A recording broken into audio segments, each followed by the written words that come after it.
Discombobulating Jones right now. Can you hear me? I can hear you. All right. I don't have a video of you, so if I you don't know have, why. all I'm right, troubleshooting it now, but I all don't see why it's not coming up. I'm all keeping right. Well, trying. I tell you what, I will let's just roll with you right now. So, boys and girls, ladies and gentlemen, children of all ages, please welcome my man, ring announcer Henry Discombobulating Jones. How you doing, brother? Man, I appreciate you, Billy C. And my face is made for radio anyway, so this is perfect. Oh yeah. Okay. Well, if I would have known this, I would have made a face for you, all right? I I mean, appreciate it, man. but Thank you. How but you doing? I'm doing good. I'm doing good, man. And It's been years. but before we get started, all right. Yeah.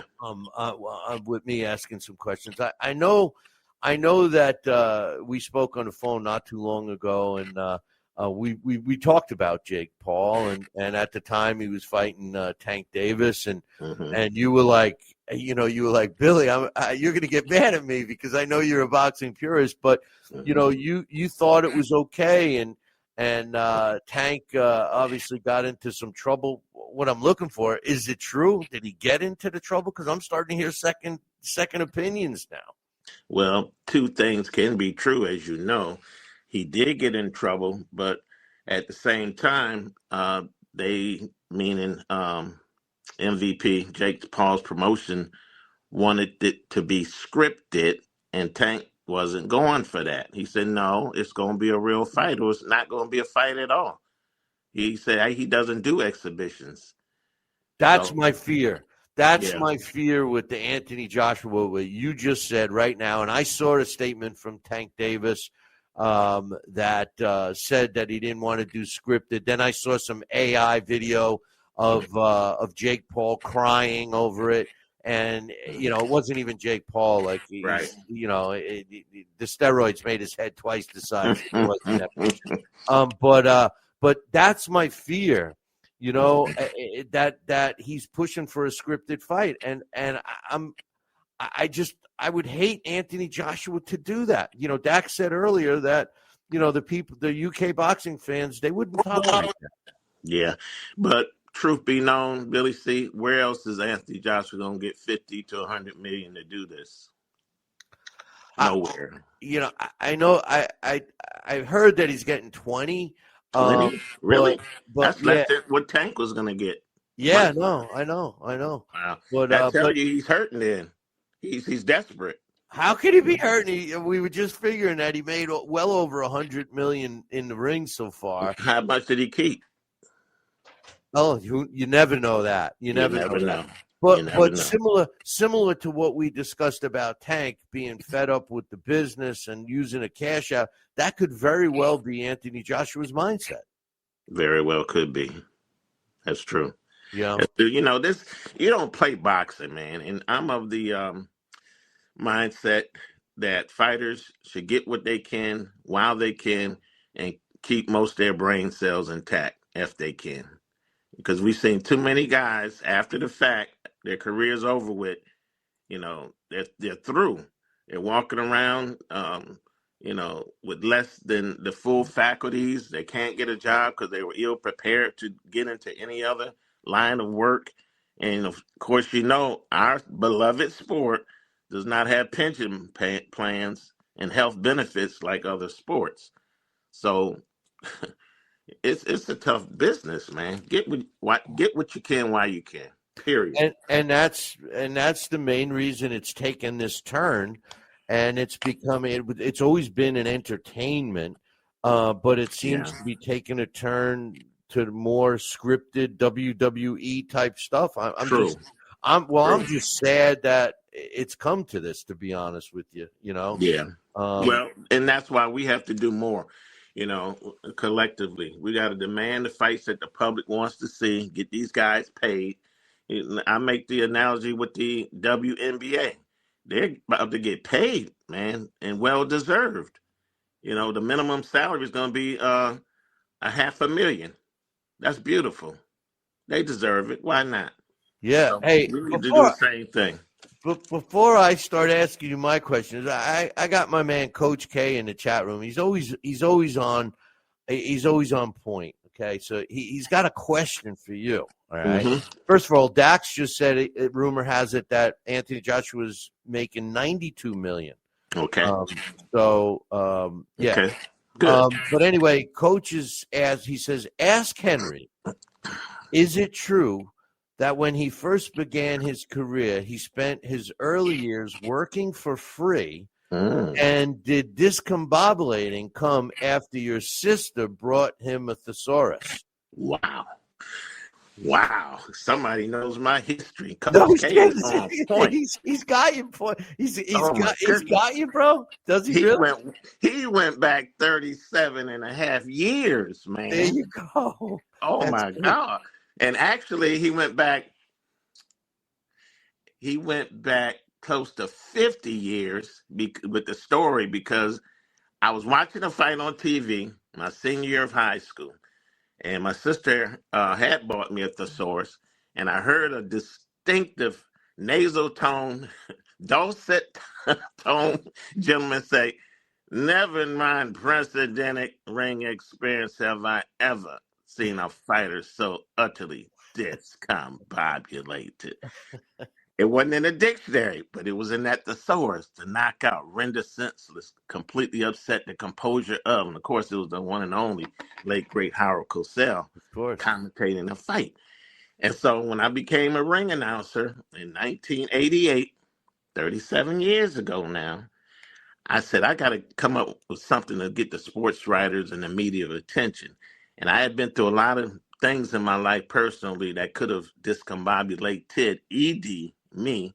So I started calling myself Discombobulating, ING, so I could be the one doing the positive knocking out of my adversaries and adversities in life. And that's the story. That's great. Wow, Coach K. I can always he's a lot of times I'll be doing a show and he'll bail me out on something. I'll have a brain lapse. I won't remember a name, and Coach is right there. But what does your preparation like before a fight? I mean, I know I've been at events with you. We have. And, I know that you do. Research on the fighters and everything. And I know you do something that I could never do, and that's actually learning how to pronounce the names correctly. What's your whole preparation? Wow. A loaded question here. Okay. So, you're right. I prepare intensely, maybe overly so, but it's better to know more than you need to know than not need something to know. You understand? So I go to the weigh-ins. First of all, I research them online. I go to the weigh-in and talk to them, find out how they pronounce their names, because that's most important. Yep. I tell you a quick story that still traumatized me to this day, but motivates me at the same time.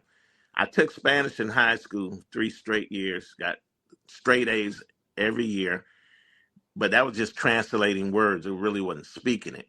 So my first fight at the old convention center in D.C. back in 1988, I was so nervous, and it was a Hispanic fighter fighting. And I said, introducing Jesus Maldonado. Oh, the boos cascaded down. He ran from the corner into the center of the ring where I was, cursing me out in Spanish. I knew some of the words, right? And I said, oh, I know I wasn't supposed to say that. It's Jesus, of course. But I was nervous, And so Michael Buffer became my mentor a couple of years later. And he told me, he said, listen, he said, prepare for each fight like it's the most important thing, because it is to them. It could be their last one. You never know. That's so right. To every fighter, no matter if they're undefeated or winless, giving them the same respect. And so over the years, promoters have told me I've been responsible for some upsets because the B side has won after my introduction, because they got so motivated. Hey, that's good. Maybe that. Here's another tidbit. and that coach just said, and you just did a great segue. Maybe that is why Mark Too Sharp Johnson demanded that his contract had you involved as the announcer in my God. 1998. This guy's killing me. Coach is finding Man. out all this stuff. Coach K. Hey, listen, to be What? honest with you, hey, listen, Henry, I'm just going to hang up with you. I'm just going to ask Coach all of the stuff I was going to ask you. Where did he get these cliff notes from, man? He God. comes up with some stuff, man. Nah, he was an A straight student in school as well, because that's research there. That's deep research. He went a deep dive on that, and that's correct. It was an ESPN fight, February 22nd, 1998, 10 years after I started. And, let's just be perfectly transparent about it. ESPN did not want me to announce it. They were going to bring in their own ring announcer, Caucasian, let's call it like it is. And Mark and his father Ham demanded that I be the ring announcer and actually hand wrote me in the contract, And so at the weigh-in, the producer said, yeah, we got everything straight, Mark. And Mark said, well, wait a minute. This is going to be my ring announcer for tomorrow. He said, no, we already got that. And Mark said, no, you signed off on the contract, and had a copy of it where he had handwritten it in. So it was a sleight of hand move, but sometimes you have to do what you have to do. And Cedric Kushner was the promoter of record, and he loved it afterwards. He came up to me, he said, oh, this was fantastic. May he rest in peace. Oh, this was fantastic. I said, yeah, Mark is certainly a talent. He said, he is, but I'm talking about you too. You had the crowd involved. That's what I like, the energy. He said, you want to go on the road with us? I said, what's a trick question or something?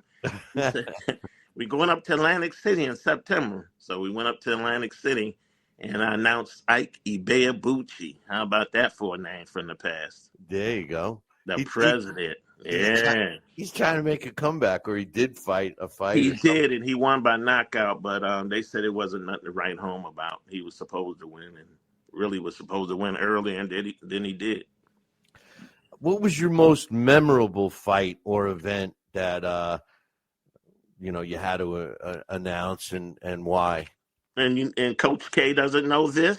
Well, he's already got another one. He's saying, well, okay, is it really true that he has a photographic memory? And I know that it's true. Yeah. I know that myself, so I wasn't even going to ask you that one, Well, so. I still can take snapshots. I don't know about if it's perfectly photographic like it used to be. I mean, I'll be 70 years old in a couple months, so I don't know about all of that. But it's still a good picture. All right, answer your question. It was July 10th, 1996, Madison Square Garden, the Garden. Definitely the most, let's just call it like it is, the worst riot in boxing history. Who were the combatants? You were at that fight, Riddick Bowe and the Polish guy, right? That's right, Andrew Galata. I did the undercard for Buffer, and we kind of knew something was going to happen early in the night because those two demographics, Polish fans and black fans were in each other's face. It was good spirited at first, and then when the low blows and all that happened in the ring, man, it was bedlam throughout. Well, Rock Newman didn't help matters any by attacking with the phone. Remember, he was the catalyst. I know, and didn't he hit Lou Duva in the head? No, he didn't. No, he didn't. It was what's his name? It was one of the bodyguards did, and he got banned for life. Oh, because I remember the video showed Rock Newman with he had one of those newfangled flip phones or something. He did, but he didn't hit Duva. He was throwing it. He jumped in that ring. He looked like a wrestler. He did. Matter of fact, he stepped over Bo. That was the first thing, and went towards Galata. And Galata was about to retaliate, and then Rock Newman's goons came to his rescue as they always did. Because if you remember the Fan Man and all of those, Fan Man, yeah. situations. See, that's when there was sideshows to boxing. Fan Man, the Evander Holyfield fight that he lands in the ring. He misjudged it a little bit, Oh my And goodness. then there was the fight you and I were talking about up at Turning Stone, and I believe that was the last time I saw you. We were both shocked that. And then you kind of surprised me with the story of little Napoleon there, who I actually just saw the other day. But my goodness! But I'll never forget the same guy that gave you a hard time wouldn't allow that heavyweight fight. And I knew that there was a discrepancy of weight, but a heavyweight is 200 pounds and above. This guy weighed 201 or something. Yes, he did. I remember that. I know he was soaking wet and had a pocket full of quarters, but he weighed over 200, and the other guy was like 240, and they wouldn't let it happen. Remember that? Right. He was playing matchmaker and should not have been allowed to do that. You're exactly right. Yeah. Well, he didn't like you giving him the look, right?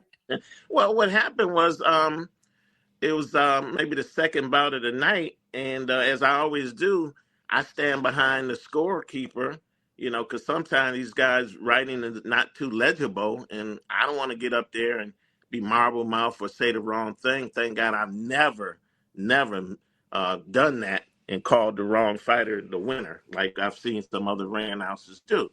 So I always stand behind the person. I read the scorecard and make sure, that's correct. So I'm standing behind this guy. He turns around and looks at me. And Billy, I kid you not, he looked at what I was wearing, and then he looked down at himself, what he was wearing. And then he got up and tried to push me and said, get back. And I said, you ever put, he touched me in my chest. And I said, you ever put your hand on me again, I give the longest count in history. Henry, you would have laughed. Let's not mention his name, but I'm going to describe what he was wearing at the last fight I saw him. Right. So you're saying, and for anybody that's never seen Discombobulating Jones in the ring, he's a snappy dresser. All right. I appreciate it. Can dress. Right. Thank you. And so this guy, I said, hey, how you doing, so and so. And he's sitting there looking like he should go and grab a tennis racket. He had the sweater with the arms tied around his neck, and it looked like it was like, are you in the right place, bro? It was just so funny.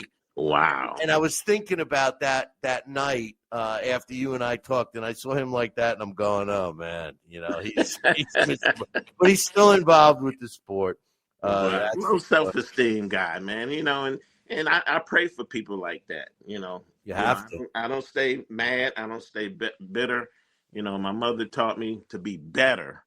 So I've actually forgiven, people, Rock Newman, Don King, guys that I thought would have kept their word to help me and chose not to, so I had to go back to these people and forgive them. I tell you, the only person, African-American promoter of note, at that level that could have helped me, did not, but apologized to me, was the late Butch Lewis. He had a fight card at the Apollo one night. I couldn't get in contact with him. He called me about a month later. I said, what was wrong in that picture, Butch? He said, nothing, man. We had standing room only. I said, yeah, but come on, man. For the most iconic venue on the planet for black entertainment, you had a white ring announcer. He said, wow, I didn't even think about that. I said, obviously not. He said, well, Jones, you got them all from now on. We doing a quarterly series. You got all of them. My apologies, man. It should have been you. You're right. And then he died. I said, Lord, you must have something greater for me in mind. He died too young, and the only thing that I remember about Butch Lewis was Michael Spinks. I mean, that was really it, Right. The tuxedo with no shirt on. Yeah, no, I mean that was that was his shtick, That was his I'm gonna mention a name. Okay. You talk about black promoters, and this guy was he wasn't well known outside of like the club shows and everything. And I knew him pretty well. I got along with him great. He was a great guy, and I went to several of his fights. I'm just wondering if you ever did any ring announcing for Doug Pendarvis. I remember that name, but I He can't called place himself. him. He was the self-proclaimed godfather of boxing, and he dressed snazzy too. He was a pinstripe suit guy with, Remember that name. Where uh, was he based out of, Billy? uh, Doug was based out of Massachusetts area, New England area. That's right, Um, Pendarvis Boxing. We had conversations, but I never did announce for him. You're right. Yeah, no, he was a character. He was. It's something that we're missing in the sport of boxing today. To be honest with you, Henry, we don't have those guys, the Butch Lewises, the on a bigger No. note, but and then the smaller venues like the Doug. We just don't. No. What do you think is the biggest challenge the sport of boxing is facing today? From your perspective, going like we're jumping back and forth. We started Yeah. talking about AJ and Jake Paul, then we went back to some fantastic times and fights. hmm And now we're faced with this. So, what do you think is the biggest challenge? Well, I think those things were the segue for me answering that question. And it's about the business of boxing now. It's not the love for the sport anymore. People don't have the passion for it. It's a tough sport. And, most guys don't make a lot of money in this sport. And you don't play boxing and, don't have the health benefits, the pension plans, none of that. And they go into other sports where they can make more money, and especially UFC. Um, they don't care about the win-loss records. They care about fights. In our boxing business, man, we dote on that. Oh, keeping We do. undefeated. We do here in the States, but Yes, they we don't do. in England. Well, yeah. I'm only referencing the States because I never announced over there. Even though I did announce in China one time for Manny Pacquiao promotion, and I digress, but I didn't see a dog or a cat the entire week we were there. Go figure. you know, you know what they say, but that's funny. But But that's the anyway, reason, Billy. We don't treat this sport with the respect that it deserves, and so our athletes go to other sports, and you can't blame them, really. I've said a million times that if boxing was the way it was, and I'm talking 80s and before, Yeah. really, I would love it the Oh, way that's it was heyday there. in Woo. in the 40s. I mean, if boxing was like it Okay. was in the 40s, as far as mainstream media, today we could have the best fighters ever because of the advances in nutritional, Mhm. education that we have, training techniques, Mhm. physical. We're bigger physically, but because the mental is so much weaker, that we don't have the strength mentally anymore. And people are looking at things the way you just said. What are you going to do afterwards, and Yeah. that kind of thing. Who is your favorite fighter, your favorite boxer, whether he be somebody fighting now or past, and why? No, that's easy. Roy Jones Jr. You're a Joint Jones, huh? Man, first 10 years he was untouchable. And I think even more so than that is I had a brother, man, that got his brains blown out back in 88. And so I'm grieving and everything and self-medicating all that good stuff, right? Thank God, been delivered. And I was looking at the Olympics and Roy got robbed. He put a towel over his face, started crying. I started crying with him. I'm the only one in the house looking at TV, and I'm crying with this guy. Didn't know him, but I'm looking at it, and I was like, wow, how could you rob this guy? It was so clearly cut that he won, and his talent is undeniable. And so I think, you know, I was living through him vicariously because my brother had, just transitioned. So over the years, Roy and I became tight, and to this day we're still tight. And matter of fact, I guess I didn't sign an NDA or anything.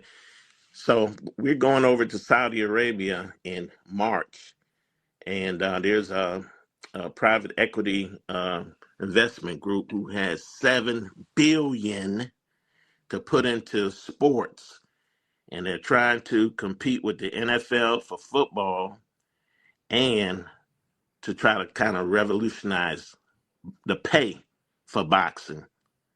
And so we're going over there in March, and Roy Jones is heading up the boxing part of it. So I'll be announcing those fights. So Oh, here that's it is. great. Here it is, full circle. Yeah, no, that's Full great. circle.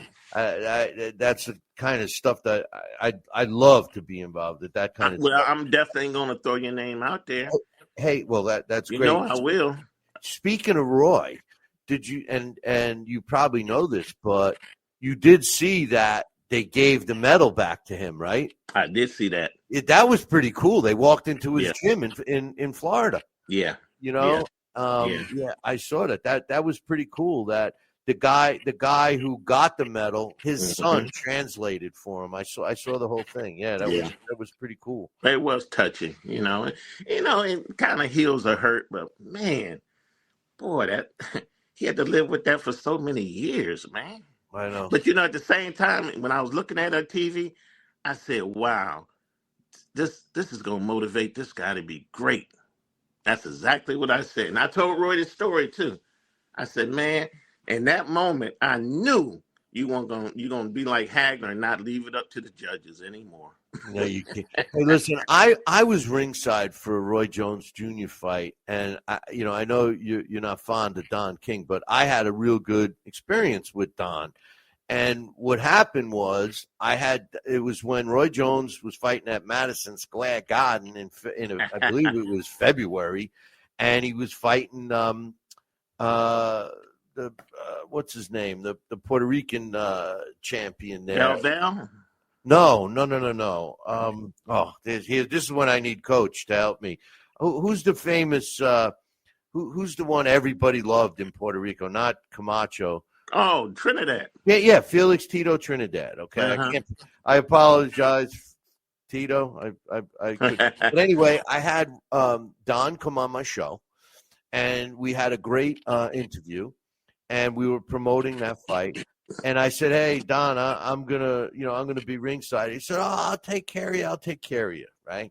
So I figured, yeah, sure, right. Well, I get to Madison Square Garden, and this is when I first met Carl King, who he and I eventually called many fights together, televised fights, and I became pretty tight with Carl. But anyway, I go and my name's on the credential, and they're telling me, oh yeah, the press is up there in section 3 something, which is way in the nosebleeds.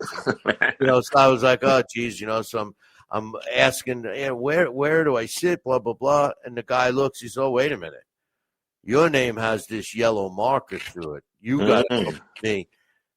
I'm telling you, man, Don King sat me ringside. I was 3 seats away from him. Okay, and that's where I sat and watched Roy Jones beat Tito Trinidad at Madison Square Garden, and I'll never forget him for that. I mean, I know he's been bad to other people, but I have to go by how he treated me, and I'll never. That's right. That's right. That's all you should go by. Yeah, To his credit, let me say this. Give full disclosure. I found out. He promised Jimmy Lennon Sr. that he would only use the son for his fights. And he kept his word until it came to a point he couldn't keep his word. And Mike Tyson and Lennox Lewis fought, and it was Buffer introducing one and Lennon introducing the other. That's right. I remember Look at this. I remember. Well, Lennon signed a deal with Showtime. So right. And that was. But he was Don King's ring announcer. No, I know, because for all this fight cards. Well, Lennox had to deal with HBO, and that was Buffer's gig, his contract. Right. Well, now Buffer, he just comes in for the main event and gets all his money. I'll never forget meeting him. I was at a fight in Denmark, and we all were in the same limo, the transportation limo, and I was amazed. Did you ever meet his wife? Which one? Well, the recent one who's like 40 years younger than I met him. them all, man. Yeah, You and know he's my mentor, I was right? like, damn, Michael, I mean, because at first, I didn't even recognize him because, when you hose off all that makeup, he Yeah, I doesn't know. look at it. But he's 80 years old now, so Yeah, he has a birthday this month. I wished yeah. him happy birthday. You know he's my mentor, right? No, I know. That you had just said that before. No, listen, he's one of the best. To me, the two guys that stand out in boxing that I liked their coined phrases was him, of course, who was ahead of the, and then not an announcer, but Mills Lane, the referee, and everybody's tried to copy both of those guys ever Let's since. get it on. Yeah, well, he said that just because that's what he said. He wasn't trying to coin the phrase. Then, No, he wasn't. I'm fair, but I'm firm. This and that, all this other stuff. Hey, when are we going to see you again? Doing your ring announcing. Let's see. December 6th from Bally's in Atlantic City. Do you know the fighter Thomas Cornflake Lamana? Yeah, Thomas Lamana. Yeah. Yeah. So he and I had been tight for years. And so he's bringing me in to announce his farewell fight card December 6th at Bally's. And it's going to be on something called millions.com. Yes. Sure is that Floyd's is that Floyd's? Is he part of that? I don't know. Streaming. And that's not the promoter from New York, Boxing Insider, doing that show, is it? Not that I know of. Because I know my man Larry Hazard cut a deal with him. They've been doing a lot of shows in Atlantic City now. I'm not sure. Well, I'll tell you who called me the other day to do my application was Ron Katz. You know Ron Katz. Yeah. Ron. Yeah. So Ron's involved with that. So whoever he's connected with, that's who's doing it. Hey, listen, us old guys got to stick together because there's some new waves coming in. I don't like what I'm seeing. I need to put my swimmies on. Well, no. So I mean, I could ask Ron Katz about the telecast for Millions if you want me to. No. I was just wondering. I know that he just did one of his fighters was on a show that was done in Connecticut. I believe it was Foxwoods, and they streamed it, and he did it. And for some reason, I thought it might have been Millions, but now your new best friend is in the chat room saying, "Hey, Bill, you got to have Henry back on the show soon." Now he's booking my guests too. Okay, that's my man. He's here. Thank you, brother. He's got all your questions. I got a million other stories, so please bring me back. No, we're definitely going to bring you back. This last thing is a couple of Fridays ago, I filmed a movie in Baltimore, a boxing themed movie called They Fight. And the A-list actor is a guy named Wendell Pierce from The Wire. If you remember that TV series of HBO, The Wire, he played Detective Bunk. He always had a cigar in his mouth. And he's gone on to do a whole lot of other things, but that's his signature, I guess, character. So anyway, that movie will be out after the first of the year. It's called They Fight. And they actually reached out to me to come in and play the part of the ring announcer. Hey, you did that one good. Hey, I'm going to send you. I got to send you a copy. I got to send you a copy of my book because anybody that's done a boxing movie should read this book. I've been trying to get it on the screen since it came out. Seriously, and it's been real close. We had several production companies in England that wanted to do it. I wrote a book about Tom Molyneux of the freed slave. I read about him. Wow. Yeah, well, I wrote a book on him. Listen, email me your address. I'll send you a copy. All right, okay. I even had the great Mike Silver tell me how much he loved it. Mike's got a new book out now. It's actually sitting right here. When in doubt, stop the bout. And he's got some interesting ideas. Some things boxing purists won't like, but all about the safety. But anyway, Henry, I appreciate you coming on, man. Thank you, man, Coach K. and Coach K. Hey, Coach K, thanks for having Henry on. Hey, thank you. But I'll get with you. I have we got some slots after the first of the year, so That'd be I'll give you some perfect. dates, and then you pick it out. We'll have you back on, and we'll continue this, and hopefully Coach can come up with some new questions since he exposed your whole youth and everything Yeah, else. he did. You know, Wow. and then work on your damn camera. I don't care what you say. We want to see I you. know. Nah, You this know? was the phone. It was the phone. I got to get on the computer next Yeah, time. That's it. yeah. But anyway, brother, it was great Thank chatting. you. And email me your address, and we'll Okay. get you. I'll get you some. I'll reply with some dates. You pick them out. We'll go from there. Sounds great, Billy C. All God right. bless you, man. Be safe out there, brother. Hey, you Appreciate too. you. Gotta be safe. It's a tough world out there. Yes, it is. All right, Okay. man. All Be right. good. All right. Peace. Ciao. That's my man, Henry Discombobulating Jones.